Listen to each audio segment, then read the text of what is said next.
Welcome, everybody. We haven't had one of these in a couple of months, and so it's nice to see everyone that is here. I know that there's a lot of updates and some changes that we want to look at in terms of how the reporting is done to this committee.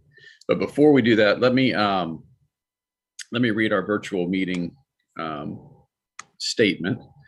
So due to the pandemic, all members of the Citizens Bond Oversight Committee are participating virtually today. All members will vote by a roll call if we are able to vote. A member will be recognized, at which time the member will state his or her vote. So again, welcome, and we'll go ahead and kick the meeting off. Why don't we do a roll call in terms of attendance? So who has the roll to call? I do not. I can do it. Okay, starting at the top and going down. Gail Anderson, Brenda Diggs, here. Mark Dunnigan, here. Brian Heelan, Melissa Vickers, Here. Mike Wakeford, here. And then I believe Bill Hayes and Paul Ford are no longer joining us, so we will show them as not here either. Great. Well, thank you. Let's skip for the moment, since we don't have a quorum, let's skip the approval of the minutes from last month.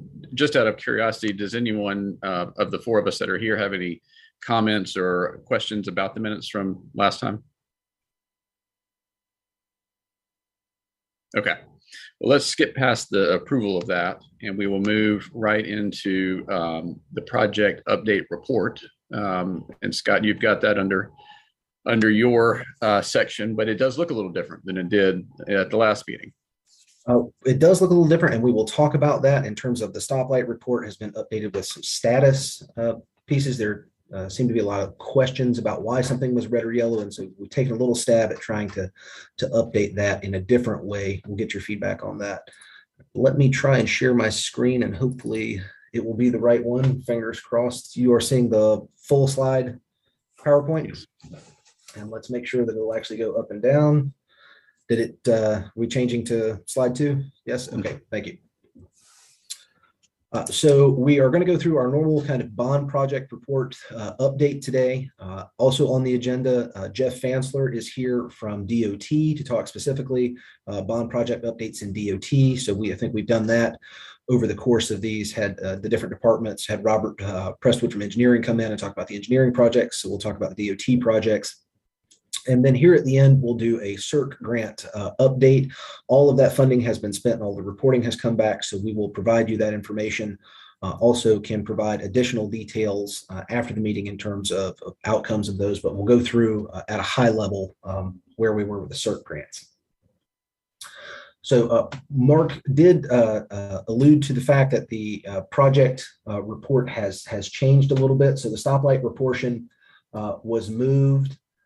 You do also see in there in economic development and housing some changes for what we'll call sub projects.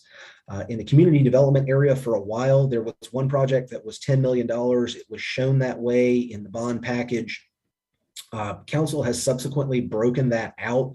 And so we elected in the report itself to go out and break out those sub projects so that you could see them. I think there have been questions about how that money was being spent, and rather than tell you in a narrative form, it made more sense to update the actual reporting to show the accumulation of those projects that added up to that $10 million. Again, we tried to add that status out to the side.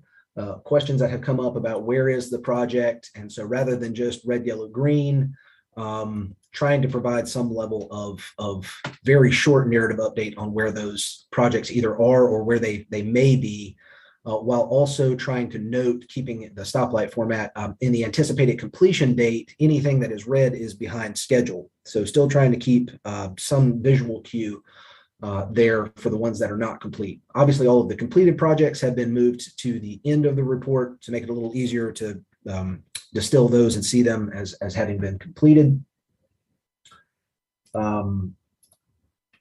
And also, in terms of the actual updates here, you can see that 2 of the projects were completed here during the last quarter. Winston Lake Park Phase 2, which had a ribbon cutting and a kite festival a couple of months back, as well as Carl Russell Community Center. And we do have some other projects that hopefully will be ending or be completed in the not too distant future, coming up here in August, I believe in September. So if you have any questions about what's on the report, we'd be more than happy to discuss what we know, or take those down and get answers for you. Otherwise, we can kind of talk about the delayed projects. When you get the stoplight report, there's always the second page that has specific statuses for those that are red. We can go through those, or I can just kind of screen share them. Let me know what your pleasure here is, Mr. Dunnigan, and we can go in that direction. Why don't we briefly touch on the projects that are delayed? And I do think, Scott, I like that although I liked the stoplight report, what I think was happening is due to COVID and some other factors with the economy, it looked like everything was red. And in reality, I think what was happening is in some cases they were just shifting, from where the anticipated start date was to where a new start date was. But the project, in terms of its of how it was being managed and run, really was not in a bad spot. It just was happening later than what we had anticipated. So that this maybe does provide some clarity for that. Yeah, I would also note there are a few on there where the dates have changed or even become a TBD. So there are one or two where the same thing is happening, where we're still trying to figure out what the actual completion date is going to be for some of those projects. I have taken, and we can provide to you, different ways of sorting this data to show the ongoing and to be determined projects together. That gives you a better handle for how many of them are still kind of in the hopper in design, or where we don't have a great date for them, but we can provide that at another meeting too, just to look at it specifically that way. Okay. Going through the ones that are in red here. So obviously, most of these are things that you have seen before that were behind schedule and kind of are still their project for the fire station number 3 replacement, slated for completion in October 2023. I think Robert talked about this one, as well as fire station 13 at your last meeting. In terms of where they were, fire station 13 says on schedule for next month to be completed. So I think substantial completion, we're very close to that. That's one of the projects, or one of several projects that should be done here. You see also the Bethania Rural Heart Pocket Park, also estimated completion next month, as well as the drainage improvements at Old Town. So we do have a couple of projects there that had been behind, but are really at punch list and substantial completion, and would expect for those to be done here next month. Continuing on, security improvements for recreation facilities, anticipated completion here later in the year. A lot of facility renewal projects that have been out there. So you can see the repairs at different pools, and the splash pad conversion at Sprague Street is still under construction. Salem Lake Phase 2, again, I guess technically we're going to say August. There are some other things going on there, but if you were to go out there, I think you would see a majority of those improvements have been done as well. Haynes Park projected for November. I know that we've talked about the issues and some drainage at Haynes Park that was happening as well. It's being scoped in. Easton Park restrooms, again here in the fall, construction continuing. The Strollway renovations. You can see the update there for completion in early winter here before we get into 23. And Polo Road improvements, designs have been completed, looking at right-of-way acquisition, and that's been got a date of January of 2024 at this point. I believe this is the last slide. Nope, there's two more, sorry. Business 40 corridor enhancements, December of 23. You got the First and Second Street two-way conversion, and some of this stuff Jeff Fansler is going to go through as well, but you got the Duke Energy pole relocation that's caused us some issues there that we've talked about. The MUP, again, we'll talk about that one here in a little bit, as well as bike ped improvements. And then the last couple here, the East End corridor plan, phase 1. So completion TBD, really trying to figure out The exact project details for that, design, scope, and construction. Little Creek Greenway, using a little bit, you can see there, these last two having to use contingency budgets for things having gone over a little.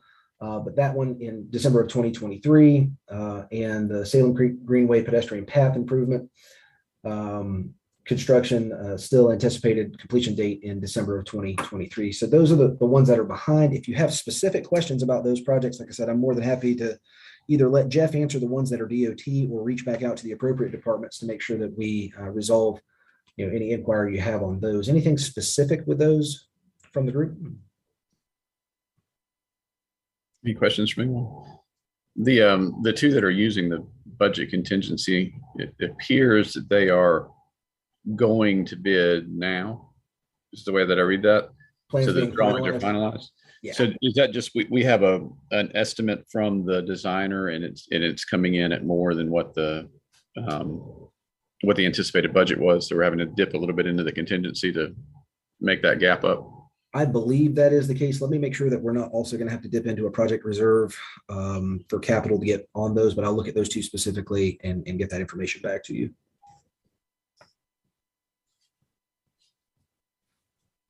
It looks like a lot of the ones, especially those that were towards the front of this list, several of them are finishing next month, and then a good number of them are finishing this year, which is good. Now we're starting to click some of these off the list. Yeah, so I looking at the data set and sorting it by date, there are, let me count these. There are 11 projects in the works that have scheduled completion dates before the end of this calendar year. And those include the pool repairs, Strollway renovations, Haynes Park. There's a commercial revitalization of blighted area project on New Walkertown Road, the Easton Park restrooms, Quarry Park Phase 2, Washington Park renovations, the Old Town drainage, Pocket Park at Bethania Rural Hall, Salem Lake Phase 2, and Fire Station 13. Those are all to be or have scheduled completion dates between August and December.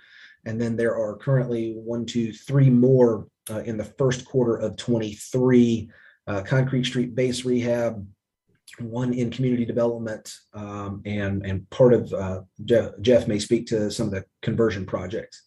So there are quite a few here that hopefully we'll be knocking off the list and coding them green and putting them at the bottom of the report for maybe next meeting and 2 meetings away. So hopefully we're getting some of these done. Yeah. One of the things that I talked to Mike a little bit about yesterday, I guess I called him before he left to go out of town.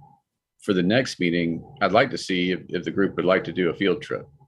We haven't done one in quite some time, and pick one of these projects that either is just getting started or one that's finishing. I mean, whatever the group wants to do, and maybe try to do that next time, depending on what the COVID landscape looks like. Mark, when is the next meeting? I can't remember. Is it in September? That sounds right, Melissa. I think we had gone to quarterly, right? I think it's going to be in October. I think it'll be every 3 months. Yeah. Okay, great. Cool. Yeah. Should be cooler then. Yeah.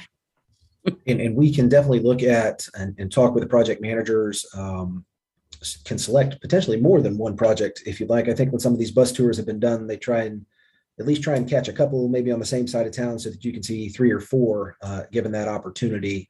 Again, we'll have to look at kind of COVID and everybody's comfort level with getting on a bus or a van or something like that and make sure everybody's on board with that. But if that's something the group wants to do, we can definitely work to set that up.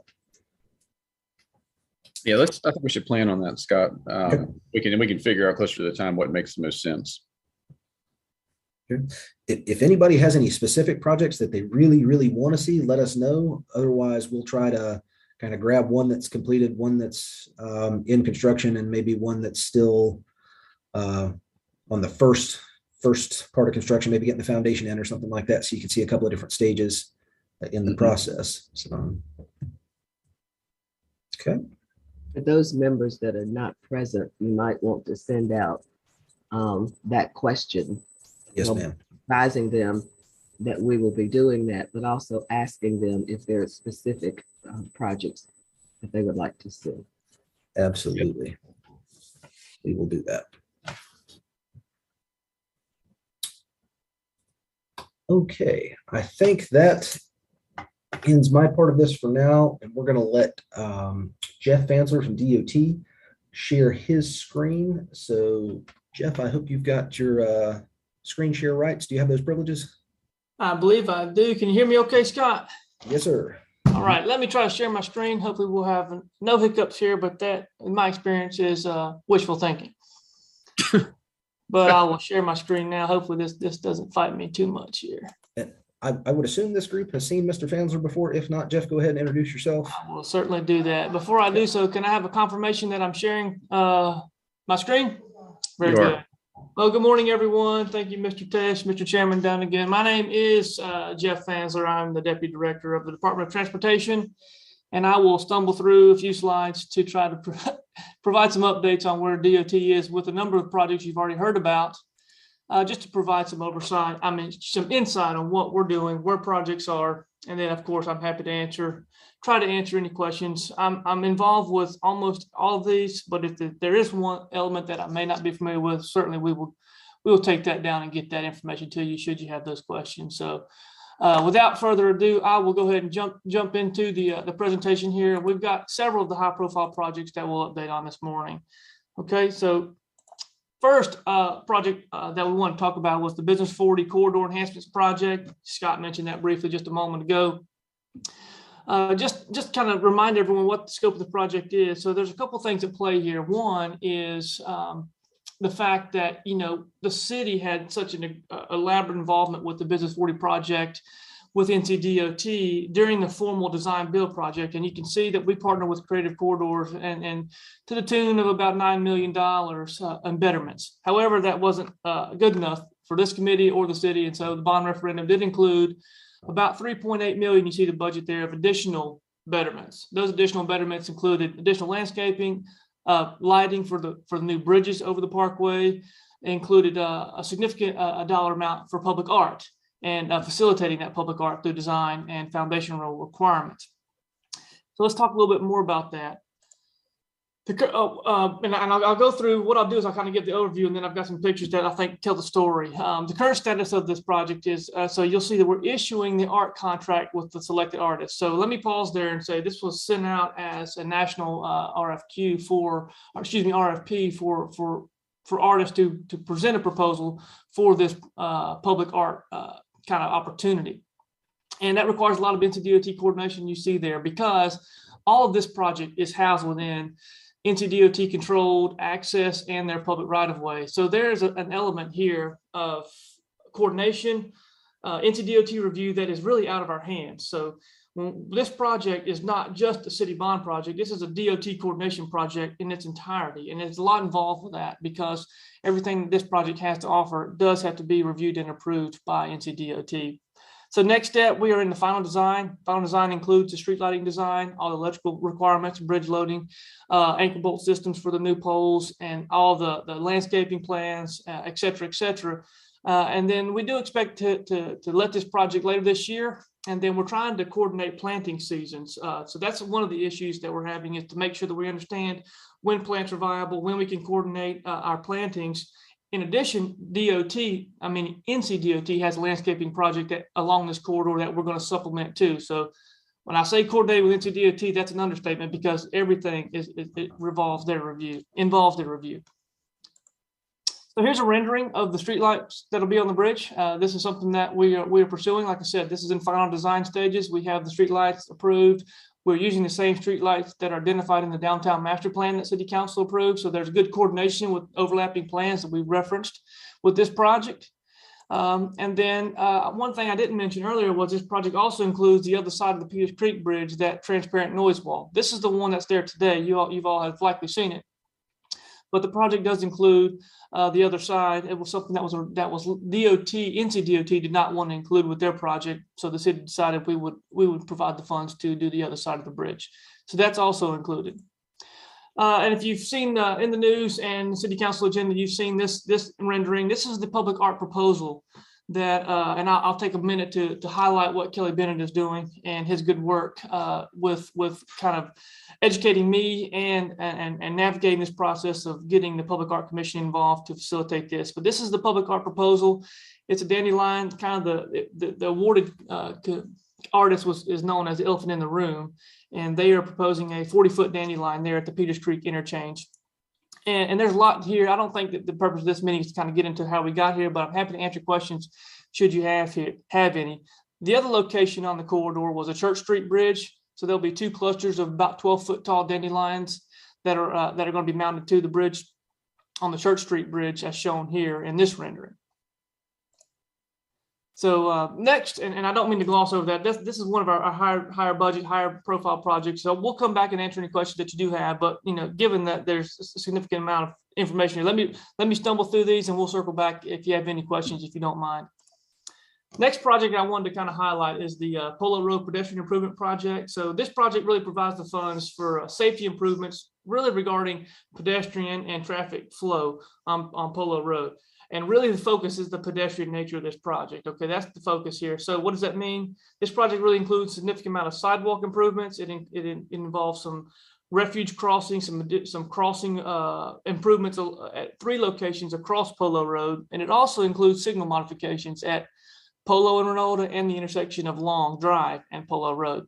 So really providing pedestrian signal accommodations and 3 independent pedestrian refuge crosswalks, in addition to some traffic calming medians, some new curb and gutter, some kind of restraining points regarding some curb alignments, and then just an overall sidewalk comprehensive end-to-end project. And one thing I wanted to mention, and I'll highlight this in the next couple of slides, is this is a continuation of phase 1 Polo Road. So in 2014, we did a Polo Road improvement project, which is the eastern end.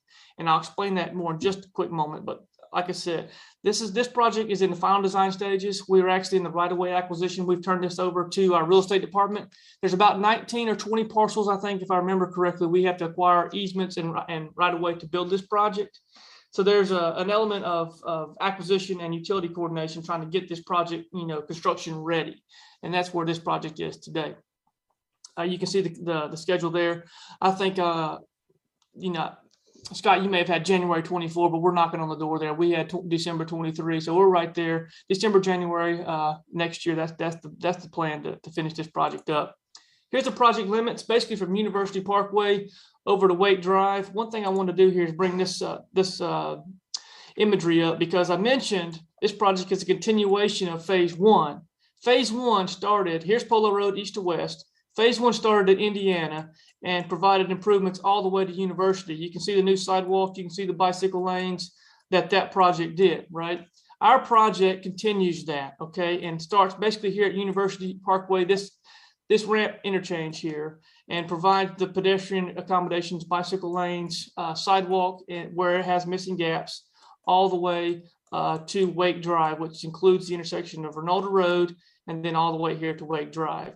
So I just wanted to, this will be one of the few streets of this scale that is really targeted for more of a complete streets design. So this has been a lot of coordination with Wake Forest, a lot of coordination with the previous project and NCDOT, given that we're crossing some major NCDOT roadways.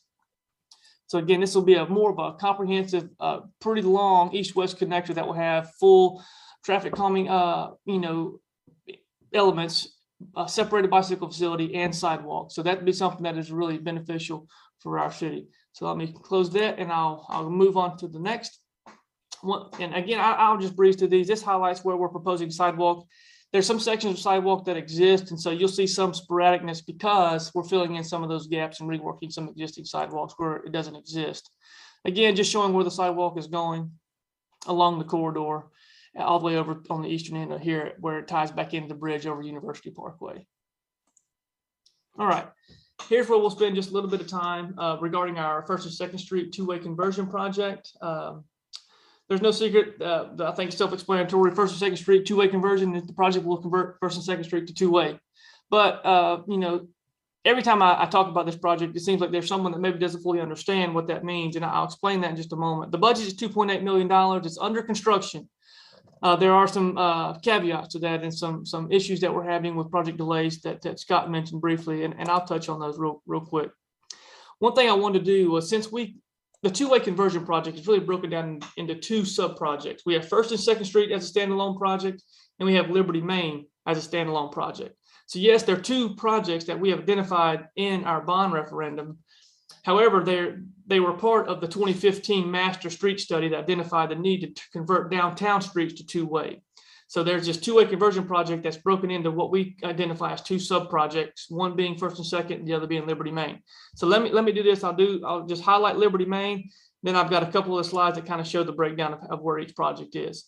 So the Liberty Main project is, of course, Liberty Main, and it is basically from end to end, Old Salem Road all the way to MLK Junior Drive. It's a $3.6 million budget for that one, and it is under design, and really work has begun in the form of utility relocation, because we have been there's a pretty major utility relocation effort that's going to have to take place, and we've started the design and preliminary tree clearing efforts to make way for that utility relocation, and that's on the southern end of the project down towards Old Salem. That work is started. We expect to begin this project in 2023 and complete it in the spring of 2024. So let me stop there and kind of just highlight real quick what this two-way conversion project really is. It's 2018 bond funded, of course, but the recommendations stem from the 2015 downtown street study, which basically, when we reconfigured the interchanges of Business 40 with the Business 40 project, we identified the need to rework some of our downtown streets. That's how we got here. To really improve the downtown business environment, improve bicycle and pedestrian travel, and enhance the circulation, because the interchange configuration was changing with the Business 40 project. So we saw an opportunity and we applied for the funds through the bond referendum, and luckily the voters approved that. So that's how we got there. I mentioned it was broken into two sub-projects, First and Second Street and Liberty Main. Here is kind of one thing I wanted to mention, and I know I'm talking fast trying to get through this, so bear with me. What's shown in green are the sections that will go to two-way. What's shown in red are the sections that do remain one-way. This has been an issue that it seems there's always questions about every time I give a presentation about this project, and the answer is pretty simple. We just need multi-lanes in one direction on First and Second Street in these blocks. The capacity analysis and the traffic operation reports that we did with the study indicated we can't convert First and Second Street two-way end to end, simply because we need the capacity, multi-lanes, one direction. And I'll just leave it at that. This was studied intensely. This was designed. This is the project that we let, and we're moving forward with this design. Real briefly, again, this just highlights what goes two-way and what doesn't. It talks about the configurations at the intersections. I won't spend a lot of time here, but if you have any specific questions, certainly happy to answer those as you see fit. But notice here in the heart, here Spruce Street, you notice that you don't see any yellow center line. There's no changes through here. We're not changing the two ways. That's the same as shown here, okay? Those will remain one way for that capacity needs. So Liberty Main, this is an end-to-end two-way conversion. We're going to start there where Old Salem Road ties into Liberty Street. We're going to abandon this section that ties into Main Street, and we're going to basically convert essentially Old Salem here at Brookstown all the way to Martin Luther King Jr. Drive, where the two streets reconvene there at MLK. This is an end-to-end two-way conversion. There'll be yellow center line. You'll be able to go both directions the entire way. I mentioned that this work has started regarding the utility relocations. That's taking place down in this area. We had to take down several trees. We have to move a pole line, both here and adjust the pole line on Brookstown. That's major distribution Duke facility that we're going to have to coordinate that with. We have been working with them for a number of months on that design. We're in the prior rights kind of negotiations right now, understanding who has to pay for what to get out of the way. So that work is very much involved and going on right now. So let me just kind of, that's the project in a nutshell. And then what I want to do is just briefly touch on why we're delayed on the First and Second Street project, which is delaying the Liberty Main project. Largely, and we're not one to, I'm certainly not one to point fingers, but one of the things with this project that's unique is the fact that there's a lot of traffic signal work. Obviously, if you're turning traffic two ways, you're involving the signals. So while people think two-way conversion, they're going to see road resurfaced and yellow center line, that's just a small piece of the project. The biggest piece of the project is the traffic signal work. It's the most expensive and the most involved by far. Okay. And what does that mean? That means we have to coordinate this work with Duke Energy because Duke Energy owns and maintains the metal poles downtown. That's a big benefit to the city regarding that longevity and maintenance and perpetuity.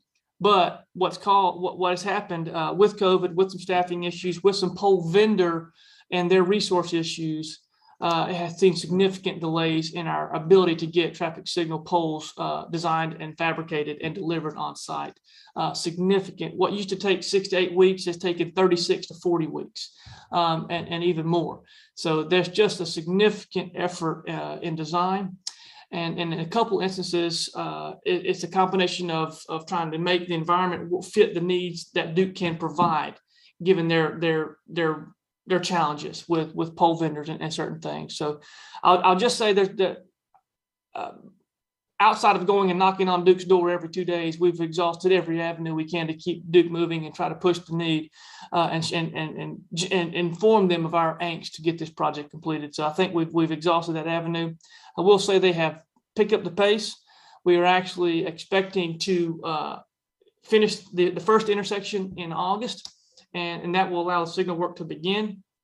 And we actually expect it to accelerate through September and the end of this year. We're actually expected to have this project completed by the end of this calendar year because things are really starting to get in motion. We're ramping back up with our contractor. Duke Energy is finally getting their poles in. That 40-week timeline has now come to pass, and here we are trying to get things moving. So things are moving in the right direction. It just took us a long time to get here. So again, a lot involved with that one, but in the interest of time, we'll move on to the next project real briefly. And the next one I wanted to highlight is the Strollway Rehabilitation Project. You heard Scott mention that project is shown red right now. However, the base scope was completed several months ago. The base scope, as identified in the bond package, was basically to provide resurfacing, some drainage improvements, and some park amenities, basically some bridge repair, just rehab the existing Strollway, right? And we did that. That project went straight forward. I'll show some of the pictures in just a moment. But we now we're calling that phase one. But you could argue that was the Strollway rehab project. The good thing was, for once, it came in under budget, and we had a balance of about between $400 and $450,000 that we wanted to add to the scope and enhance what we had already done. So that's what we took to City Council, and they approved additional work to spend the balance of those funds that were allocated for the Strollway. So what I'll do is I'll explain that. Here's a picture that'll load here that shows kind of, and I took it on a rainy day, but we went through, we rehabbed the street lights, we repainted everything, cleaned all the globes, make sure all the street lights were working. We resurfaced the Strollway, adjusted all the manholes. We added some park amenities, new benches, and we also added new trash receptacles and bicycle racks down through the whole corridor. We also did some bridge repair. This bridge was completely removed and replaced. Okay, we didn't, like I said, and one of the things we wanted to do with this project was keep it in character. We understood that it's not historical given its age, but it's in a historical setting given its proximity to Old Salem, and so we tried to respect what's been there since the 80s. And we actually we went back with the same fit and finish that was there. We scoped it identical to the way it was, and so that's what went back. And so you can see there it's working great, tied in really well. We replaced all the approach slabs, et cetera, et cetera. One of the things I'll mention is at the same time we were doing this, DOT was building the Business 40 project, and they were tying in. This is the northern end of the Strollway where they reconfigured it all. So we had to coordinate the tie-ins, all of our resurfacing efforts, and make sure we understand who's doing what up in this northern area as they built this section, the new Strollway Bridge, and really identified the needs on the northern end of the Strollway. We were addressing the needs on the south end of the Strollway. So again, DOT coordination throughout as we coordinated these two projects coming together at kind of the same point. Now, phase two. Here's the phase two scope. It's under final design now. We've got 90% plans that we're reviewing. We've got the signal plans that have been completely done because this project includes additional sidewalk improvements and traffic signal improvements. So what we wanted to do was provide more of see, the Strollway formal is on the west side of Old Salem Road, and it comes across east-west on Salem Avenue and goes through the Gateway Center. Okay, that's the Strollway formal path. However, our inventory and our analysis indicated that bicyclists and pedestrians are choosing to come across the roundabout and hit the greenway right here at the trailhead. They're not using this path, coming here, going back up this sidewalk, and then around under the bridge and back around, and then kind of loopy-loop 2 or 3 times. They're choosing to come across here and then go right here around the roundabout. So we want to improve the sidewalk accommodations around here to facilitate what folks are doing. So this project includes widening this out to a 10-foot sidewalk, making it multi-use path, more of a separated bicycle and pedestrian facility to provide access to the trailhead. It also provides the same treatment to Happy Hill Park, given the proximity. But the missing link is getting pedestrians safely across this intersection. So the project does include pedestrian signals and signal modifications to safely accommodate any maneuvers from bicycle or pedestrian perspective across this intersection. So that's a big deal that we're doing to kind of make this whole area navigational. Whichever route you choose to take, you'll be able to do so safely with the phase 2 improvements. Okay, next, and trying to move through these briefly, another very large scale project that we're working on is the multi-use path. And I apologize for having to rush through these, so bear with me. The multi-use path is the next kind of major bond project that the city is working on. So the 2018 bonds allocated $2.3 million. And let me stop there, because this project, the multi-use path, is again a coordination effort with DOT, because while we're using these $2.3 million on this project, it's costing us a whole lot more than $2.3 million. This project will cost close to $10 million. And so we have a lot of federal funds that we have applied for and grants that we've gotten to provide those missing funds to build these projects, okay? Because it's broken into 2 projects, MEP East and MEP West.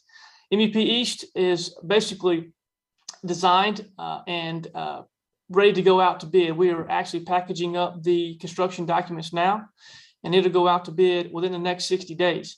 That is our intentions to get this out on the street. And then MEP West, we just let the design contract. Let me run through that. You see final design. We're expecting to award the construction contract here in the next few months.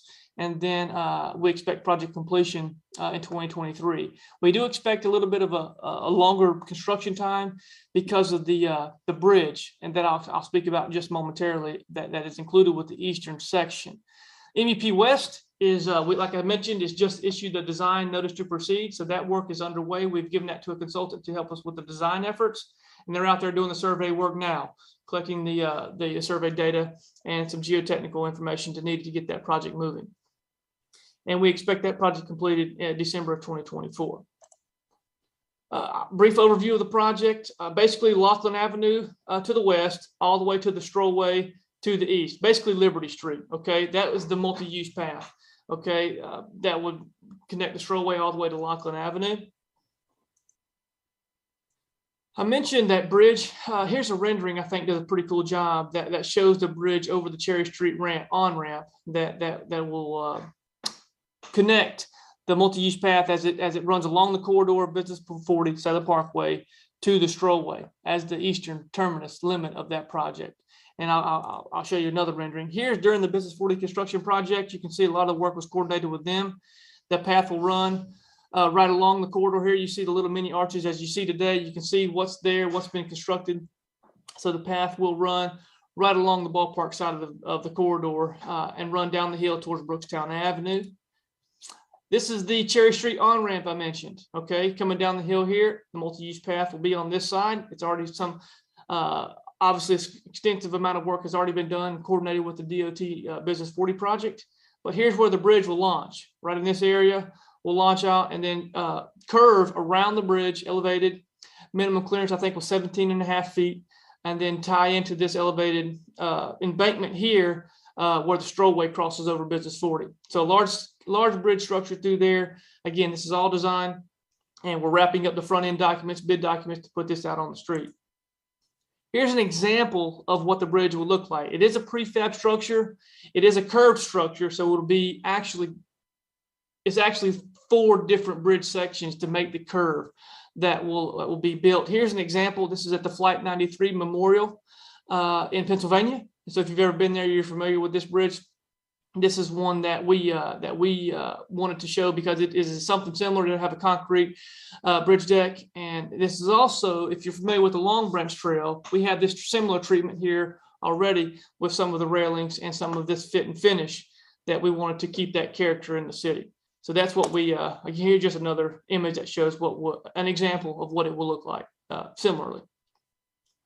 And the last project that I'll touch on real briefly is the Concrete Streets Rehab Project. This is another comprehensive project that involves a lot of coordination effort between multiple departments, okay? There are several streets that are included with this project, and what the project really consists of is tearing out the existing concrete base street, okay? A lot of times these were built uniform pour, curb and gutter, and the concrete base of the street, all one pour. And over time, sometimes we've gone and we've overlaid it with asphalt, and as you know, things age, cracks, fall. They cause a lot of stressing issues on the road, and they're just in poor shape. And this project would provide the funds to the tune of over $6 million to basically remove and replace. However, we didn't want to just remove these streets knowing that there's infrastructure underneath the streets that's just as older in a lot of cases. So it also involves a lot of utility rehab, a lot of water and sewer point repairs, storm drain systems repairs, because you don't want to go out there and pour brand new city standard street, residential street, over top of aging utilities that you know you're going to have maintenance needs on. So a lot of this project is coordinating those repairs with that, with the actual improvement to the street. You can see the streets that we're talking about: Arbor Road, Bidding, 5th Street, 18th Street, or Brandon Lane, Fairfax Drive, Lynn Avenue, Windsor, and Woodbine, and their estimated costs. Some of these are really short segments. Arbor Road is a much longer segment there, and you can see the limits there identified in the report. Again, it's just over $6 million. It's under construction. Arbor Road is basically complete. Material shortages are also delaying this project, given the fact that, as I mentioned, we're doing some water sewer rehab. We're having some trouble getting some ductile iron pipe, as is everybody. So that's just one of those elements that we're trying to fight through to make sure that we're ordering enough in quantities that maybe we try to get ahead of some of these supply chain issues. But again, just another element we're having to deal with. All that being said, that's a lot of information in about 30 minutes. So I appreciate your patience. I talk a whole lot, and I'm happy to take a moment and let you catch your breath. I'm gonna catch mine, but I'm happy to answer any questions you may have. I do appreciate your time. I thank you, Scott, for letting me present that. I'm happy to answer any questions you have. So Jeff, one question I've got on the two-way conversions. If I think the 1st and 2nd Streets is going to finish up at the end of this year, you said roughly. Yes, sir. What is the process? Do we just open it and people just start going the new way, or is there a way that we sort of let people know what's getting ready to happen? There is a way we let people know what's going to happen. And so the way it'll take place is when we're resurfacing, okay, we're going to resurface and put the final markings down on one half of the road, okay? And so then you'll move traffic to the other side of the road. It'll remain the way it's going, okay? It'll remain as is, nothing changed. Then you'll resurface that side of the street and switch traffic to the new side that has the new configuration. And you'll still be working the same way because you're going to have the cones and the barricades identifying the flow of traffic. However, that just does, like I said, that just does the street portion. The bigger piece of this puzzle, Mark, is the traffic signals, okay? And so what will have to take place is basically uploading the new phasing to the signals, okay? And so that will take place. That'll likely be a multiple night effort, and it'll likely be done in phases, okay? That's a coordination we're going to have with the contractor, okay? So what you'll probably likely see is us coming in early, or I would say really late, maybe around 10 or 11 o'clock at night. We'll work through one night, and we'll basically reprogram the controllers. All the signal work will be done. The signal heads will be bagged. It'll just be working on the old stuff or configured to run the existing traffic pattern. And then overnight, we'll be taking the bags down off the new signal heads and uploading the controller data that'll allow for two-way operations. That'll take place through the night.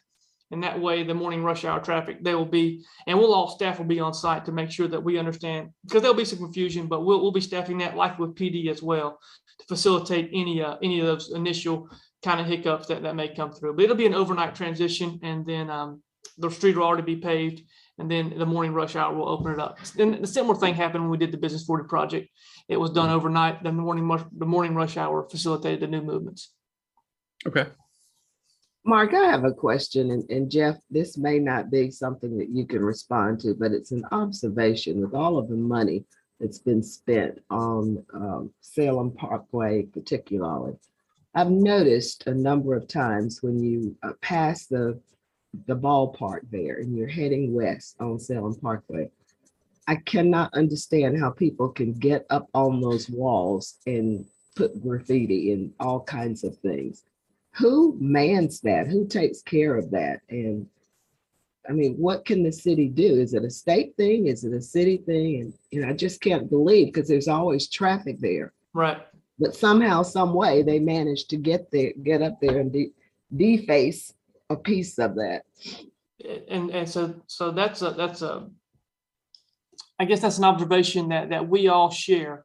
And frankly, if we knew the answer to that, we'd all be much smarter than we are. The challenge, I think, is, you're right, it is a coordination between the city and the state. So we have graffiti patrol. One thing I will mention, and this is something that there's a warranty period too with some of this work. So what I'm trying to say is, a lot of these elements that we're seeing tagged with graffiti, they are on, walls of different types, and these walls are coated with anti-graffiti paint. So it's labor intensive, but we can go out, pressure wash those, and repaint. Now, the issue that is whose responsibility it is, and we're still, given that it's under warranty, some of the workmanship is still under warranty, and we're still kind of in a change of hands of what's DOT responsibility and what's ours.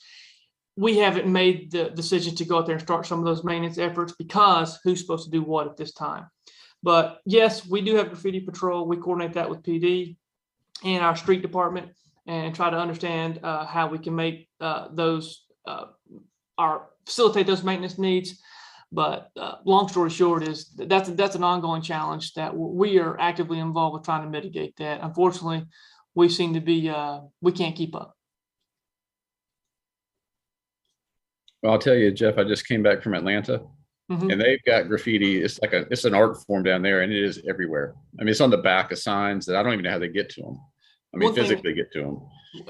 Well, and same here. If you've noticed, there's a sign. They actually crawled across the sign truss and got out over the parkway and tagged the back of a overhead, one of the big overhead signs. Yeah, that's impressive. Understand it. Yeah, I do not understand how.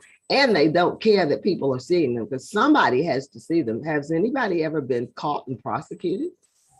That's a question for PD. I'm happy to circle back with you on that, but I just don't know. That's not something. I just was, with all the money and time and effort, It seems a shame that you have to deal with that. And one thing, and I'll commend Kelly again for what we're thinking about. If the tunnel, the multi-use path tunnel under Peters Creek Parkway, I kind of glossed over that. That's already built. That was built with the Business 40 project, and it's a great canvas for two things: one, graffiti, but two, for public art. And I think that Kelly and I have been discussing the opportunity there to maybe get ahead of some of that, and maybe make that a real interpretive space. And so we're considering pursuing some public art funds to do some public art in the tunnel, since it is such, if you've been in that tunnel at all, it is tagged from one end to the other already, and it's brand new, and it's pretty rough shape. So we're trying to get ahead of that and maybe think about some opportunity there should funding be available. There's a tunnel in Raleigh that goes underneath one of the train tracks. It's the Free Expression Tunnel is what they call it. And it just gets tagged all the time. And about once a year, they'll go and just repaint it white. Yep. And then everybody will tag it again. And so it's sort of an ongoing thing, but it does keep them from putting stuff around in other areas. Mm-hmm. And I'm curious, and something we're looking at is, what we've noticed is that, it's getting tagged, but, the remnants of that, we're having some trash, we're having a lot of cans and different types of stuff that, even they're building fires in there. It's been a constant issue. So we're looking at what makes the most sense there. I don't know if it's just a repainting or if we actually put a public mural that may gain the respect. Who knows? We'll see.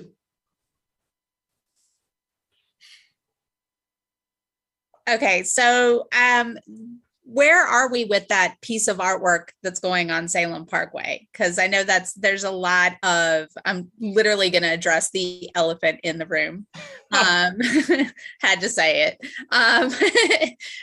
Yeah, like I have paid a little bit of attention, but there's been a lot of noise, obviously, on social media of people really, I think Sure. people are saying they love the idea of artwork. Sure. It's just the subject matter and the meaning that I think people are saying is a little bit tone deaf. Sure. And so where are we? Like, how is the city taking in that criticism? And, I'm just curious where we're at, because it is a lot of money. And Sure. I think also people have a hard time understanding that the bond money is specifically for this reason. Sure. Yeah. And that's a fair point. And if it's okay with Mr. Dunnigan and Scott, I will ask Kelly Bennett if he's okay with starting to answer that question, if you don't mind, Kelly, and then I'll provide any comments that may be deemed necessary. Sure. Yeah, I mean, we have heard a lot of the criticisms. I've also heard, and read letters to the editor that are really supportive of the project. I think a lot of the criticism is the sticker shock of $1 million public art project. People have ideas, certainly when you spend $1 million on what they would like to see that spent on, from potholes to affordable housing to other priorities that people have.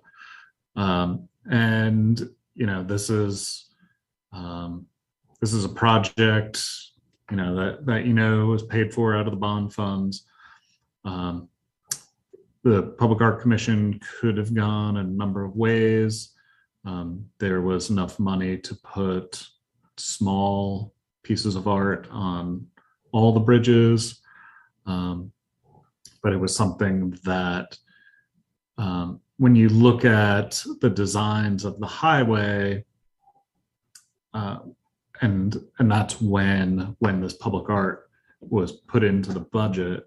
When you see those designs, you don't see how the actual highway works with signs, and you'll often see like the aerial view. You don't see what people see when they're actually driving, and how the views are blocked from, you can't see the Main Street Bridge because the Church Street Bridge is blocking it. You can't see this viewpoint because there's a big sign that says, exit here. So we really looked at where can we put art and how can we make it large enough so that people can actually see it at 55 miles an hour. That's why we concentrated on Peters Creek and Church Street, because they had really good vantage points, better than any of the other bridges. And the Public Art Commission put out that national call, got different designs. We're looking at the safety of the project. We're looking at the experience of the teams that brought these in, just to make sure that they're not going to, that they don't have kind of a flight of fancy idea that doesn't work in reality with gravity and wind. So, and I hear what you're saying, that some people don't like the concept of the dandelion, but the Public Art Commission really did like the idea of the dandelion and recommended it to the City Council, who also seemed to support the idea with a unanimous vote. We've seen, Councilmember Mundy defended an op-ed in the paper. So it's, art. People can disagree about art, but it's interesting. I see this conversation happening in the newspaper. I've never read I've never read the letters to the editor that often in the newspaper, but now I do. And it's funny to kind of see the evolution of the conversation mirror a lot of what was said in the discussion of the public art project by that committee who interviewed the different groups, and how it kind of went from the more visceral, like I really like this or I really don't, to kind of the meanings behind it. And I actually saw somebody talking about their church group discuss the dandelions and the different meanings behind dandelions, and the different parallels between that concept and the way society can work. And it absolutely mirrored something that some public art commission members had said to me weeks before, during these deliberations for this project. So again, I understand that not everybody likes it, but I'm kind of hopeful that when the artwork gets out there, more people will see it than have seen it online, and it'll be kind of a whimsical little project that people will remember, and hopefully more people will like it. I guess the point of art often is to invoke a level of discussion. So in that case, I guess, regardless of what it is, that's what it's doing, right? And it is getting the community involved, right? So that's part of the other point of art, right? Everybody, whether you like it or you don't, it's always subjective. So I totally get that. I do want to say one thing before I jump off real quick. We went to Lisbon and spent a week there, and it's the same thing. Lisbon is very graffiti heavy, and what the city ended up doing is actually encouraging the graffiti artists to go to school and encourage them to do the graffiti once they've been educated on doing art, then that aesthetic throughout their city. And what I found was I took a lot of pictures of walls because it was very beautifully done. And I think when you experience a city in that manner, it really tells you a lot about the people that live there. And the other thing is it's just iconic, right? And so it's photographing and being there and taking pictures with the artwork and all of that. So I don't know. I just thought that was really neat, rather than trying to fight it and make it disappear, because it's not going to go anywhere. These people are not going anywhere. Is more like, let's educate them and give them opportunities, and then give them walls to graffiti on, and, even little things, right? Throughout the city that, and then they are also really sticker heavy. So lots of stickers everywhere. But just throwing that out there, if, rather than fighting it, if we embrace it, again, as City of the Arts and Innovation, where, I don't know, just throwing it out there. Yeah, I've seen that in other cities too. Some of it, maybe as Mark mentioned Raleigh. Atlanta has a similar, tunnel. I think it was Atlanta.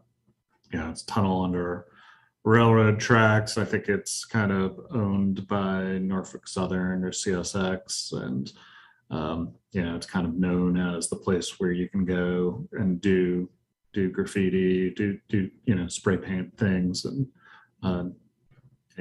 not be bothered.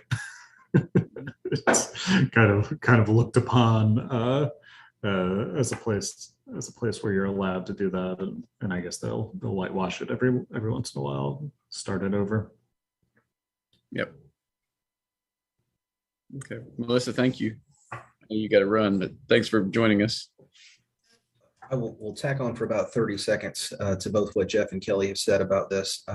Some of the internal conversations are about the timing and release of this information, and also kind of the change in how the public is interacting with us. So for capital projects, for art installations, and just more generally, civic engagement is happening much more on social media platforms. We're not seeing people show up in droves to come to the council meetings. And 100 strong and say, don't build the dandelion. It's not until they see it somewhere and are, in what may be a safer space for them on Facebook, Twitter, Instagram, whatever. So there are some conversations, I will say, taking place on the back end about timing for how to release that kind of information. You get into the Public Art Commission has approved something. It's still got to come to council for approval. So it's difficult to have kind of an unveiling of something before council's actually approved it. So we're looking at what are the appropriate ways, not just for public art, but for some of these other projects to kind of, once they've gotten through design, to introduce them. And then also how we do that publicly and do a better job maybe managing some of the information that's being shared on public media. So there are or social media. So there are a couple of companies that provide, social media scraping and those types of things. So there are some conversations in the back end looking at how we can kind of proactively manage the dissemination of information a little better on some of these. So just wanted to kind of give you a heads up that those conversations are taking place in the background too. I would like to say everyone, unfortunately, is not on social media. The concern that I have is that there are a number of things that take place that the citizens are not informed. They do not know. There's no communication to them from their city councilman. And so things happen. And then, of course, it blows up because the responsibility is, it's assumed the responsibility is on the citizen. But oftentimes, I think that has to be a partnership, and the communications needs to flow. And many people just don't know what they don't know. And oftentimes when something happens, it's too late.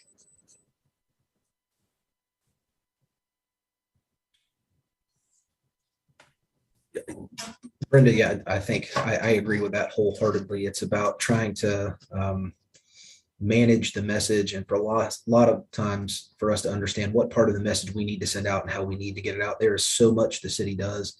I think sometimes we struggle to how much do we push something through certain different mediums. We've got the community assistance liaisons and the church groups as well, and those types of things. So I think we'll talk about a little change in marketing that's happened with the city as well. But I think we're going to be looking at some different ideas for those types of things going forward, and definitely have to get the right folks involved in a variety of different ways that we share information. Great, thank you. Okay, well, any other comments for Jeff? Kelly? Okay, so I think the last thing on the agenda was an update on the Serp grant, Scott. I'm going to try and reshare my screen, and we will go through this pretty quickly. Mark, can you give me a thumbs up? I can see, you can see okay, perfect. Yeah. So the Serp grants at a high level, all of that money has been given out. All of that money has been expended, and all of the reporting from all of the community agencies that received it have been tallied and given back to us. The tables that you're going to see here are basically a quick reminder of which organizations got money, how much they got, and at a very high level, the name or a couple of word description of what they had done. I will note, and I'm sorry here, when we copy and pasted this, we lost the headers and footnote. So this is the organization. The middle column is obviously the amount of money. And then what we tried to do over here on the right is just kind of either the name of their program or what they were doing. You can see meal deliveries or care programs, workshops, really defined by the way that they sent us the information. I will note as we go through these tables, you'll see several in red. Those again are noted as the organizations that did not, they were awarded the money, but they never executed a contract. For various reasons. Some of them just realized that they couldn't do the project. And I believe there was one that we tried to contact for the better part of a year who responded back initially that they didn't want the money. And then we reappropriated the money to another agency. They then contacted us and said they wanted to do it, but they didn't meet the timeline for executing the contract. So I think one of the 4 or 5 of them did kind of appeal it, but unfortunately that money had already been used somewhere else. So again, $200,000 kind of in that social justice, anti-poverty short term, $200,000 in the longer term to these organizations. Again, one organization in preservation and education that elected not to take the funds, but all of those were used. 2 organizations within mentorship and neighborhood capacity building. And then here at the end, I believe we talked about this probably 2 or 3 meetings ago, but it was a guide, or the Guiding Institute for Developmental Education. When you add up those 4 that did not, and executed is spelled wrong there, I'm sorry, that did not execute those contracts, we ended up having a management decision to allow Guide to use that money for their programming over at the Winston Lake Y, and do some other mentoring work with children as part of their after school programming. So again, all of that funding has been allocated, all of it spent by the agencies, and all of the reporting has come back. We will be compiling a kind of performance report to give to the city council, and we'll share that with you as well. We're really working on how to do this better. We have multiple community agency processes that the city runs. So we have an annual process that we run through the budget. We've had several of these kind of ad hoc processes via Serp and the money that was given out as part of the COVID-19 fund. We also have coming up the ARPA money, where we're running a process that way. And what we're finding is, there's 100 pages worth of final reports for outcomes and workload measures that these, specifically for Serp, that these organizations have provided back to us. And because they do so many things so many different ways, it's very difficult to easily consolidate into a table or a matrix of some kind that fits on a page or two what they've done. If you just excerpt the tables of what they've done and put their specific measures out, it's still 20, 30, 40 pages of nothing but tabular data, which is very difficult to read. So not only with Serp, but with a lot of our community agency funding, we're kind of going back to the drawing board and trying to figure out a better way to consolidate that information, or even aggregate it above the individual agency level to kind of report on what the workload was and what the outcomes were. So we will provide that report. Do have, if y'all would like to see kind of all of those end performance reports, more than happy to do that, but it is 98 pages roughly of tabular data. So we're going to keep figuring out how to make that a little easier to digest, and hopefully get something back out in a couple of months that makes it easier to understand exactly what took place with that money, because it is a substantial amount of funding. Any direct questions? Yeah, I'd like to see the condensed version. Yeah, I think we definitely need to see what has happened with it. And Guy did get all 54,350. Is that correct? They did. At the end, we went ahead and gave them that whole $54,000. There were some discussions about trying to go back and partially fund certain organizations. And I think that was one of the struggles in trying to figure out what to do with that final amount of money, is that there were so many partially funded projects that it was at that point, we had I believe, Brenda, you may have even mentioned Guide in one of these meetings. And then also there were a couple of council members who had heard about that request. And so it kind of came together at the right moment, the right time, and it fit within the Serp grant opportunities very well. So management made that decision to give them that entire $54,350 that was remaining. That's good, because I did mention the fact that they were looking for funds. Mr. McLean was very, very appreciative of the additional funding. I'm sure he was. Yes. So that is the quick update on Serp projects, kind of staff updates and other business. So I told you there were a few things from a marketing perspective. Believe Ed McNeil may have come and talked to this group before. Would update that Ed has left the city. We now have a new marketing and communications director in Frank Elliott, who was the deputy underneath Ed. And so I think they're working through a little bit of restructuring and working on some new things, but just a staff update there. If we talk about, some of the projects that are getting done and the ribbon cuttings and those kinds of things, again, there'll be a different face probably coming to CBOC to talk about that. We do need to, talk about getting a couple of new members on here and looking at this committee. I do believe we want to continue to meet virtually. And so I think for all of our citizen boards and commissions, the opportunity to meet virtually is a much better option for folks. So we'll talk with the mayor's office. I know we have the 2 individuals that are not coming and the one who has officially resigned.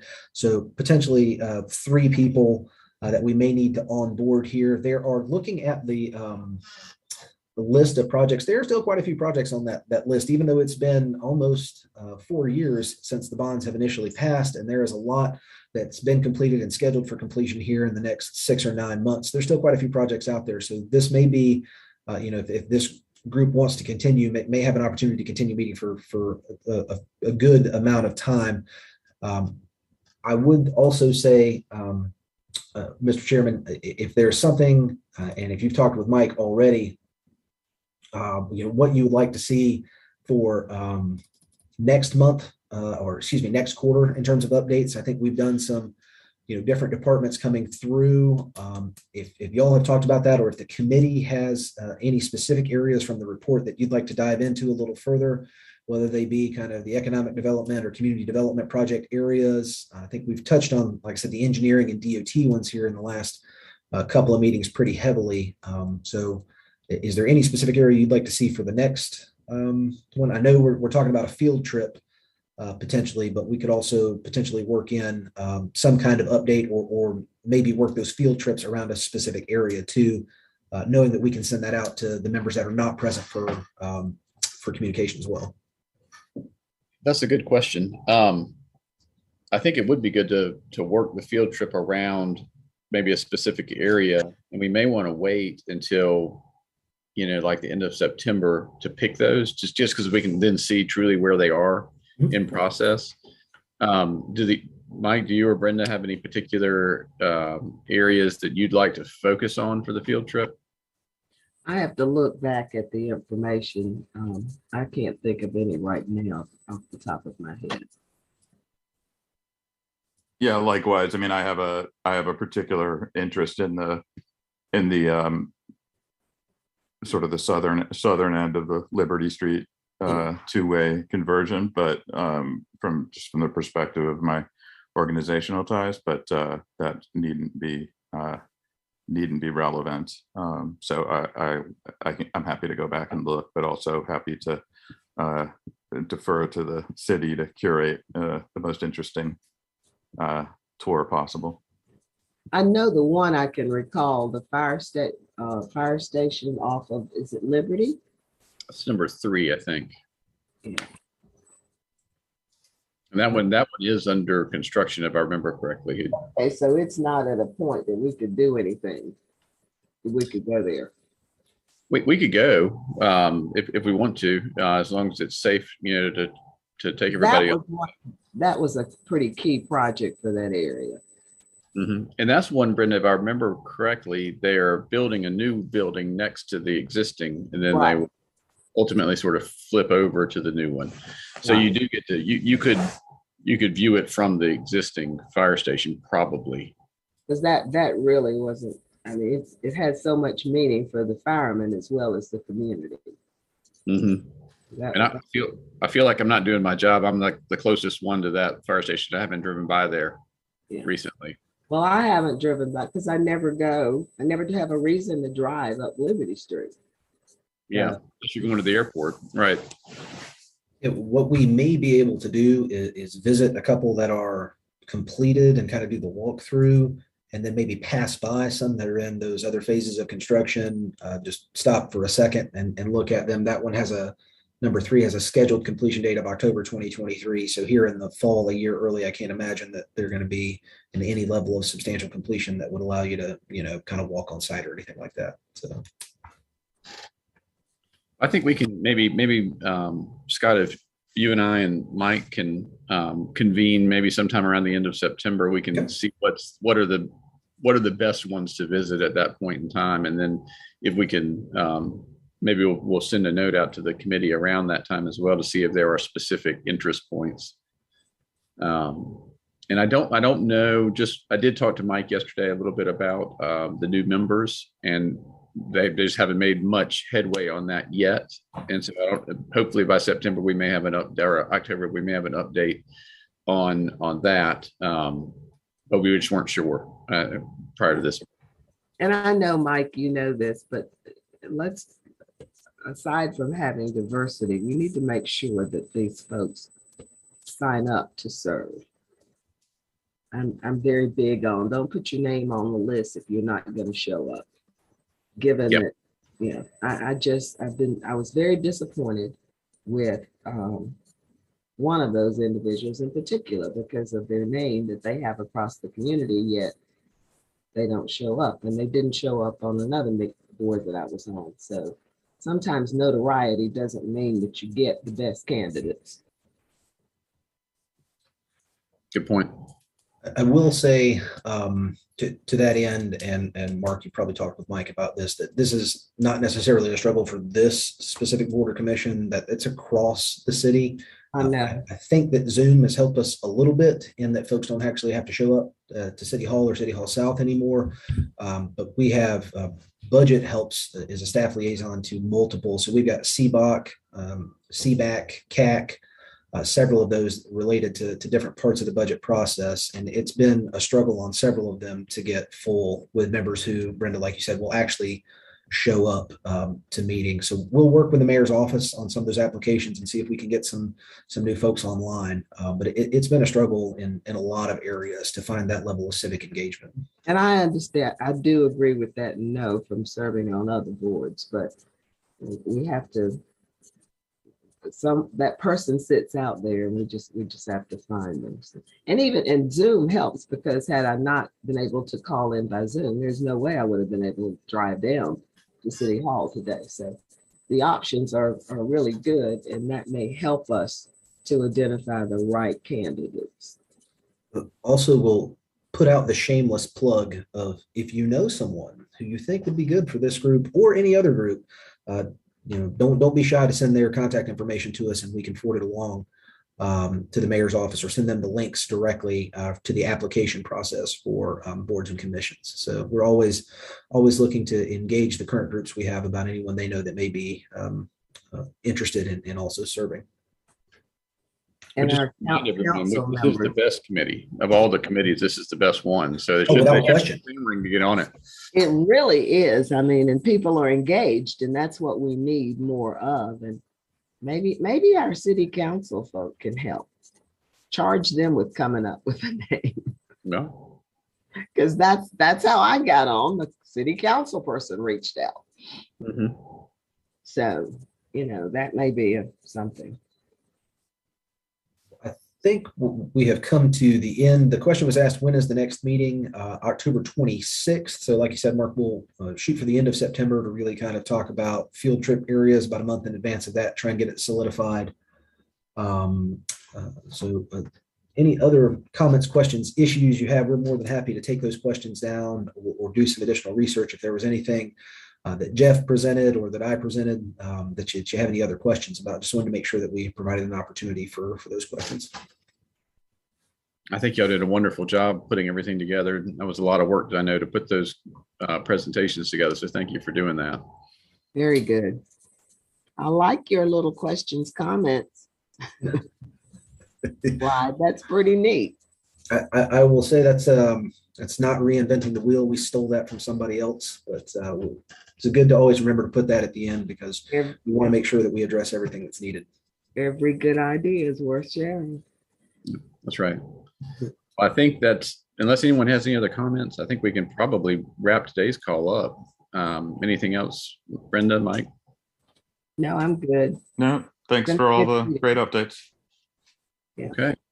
Well, we'll wait till the next meeting as well, Scott, to approve the previous. We'll approve 2 minutes assuming we get to a quorum. So I appreciate everybody's time today. And like I said, any other questions you come up with between now and October, feel free to reach out to me or Mike or Scott or whoever, and we'll make sure that we get them on the agenda. Thank you. Thanks, everybody. Thanks, everyone. Bye. Bye.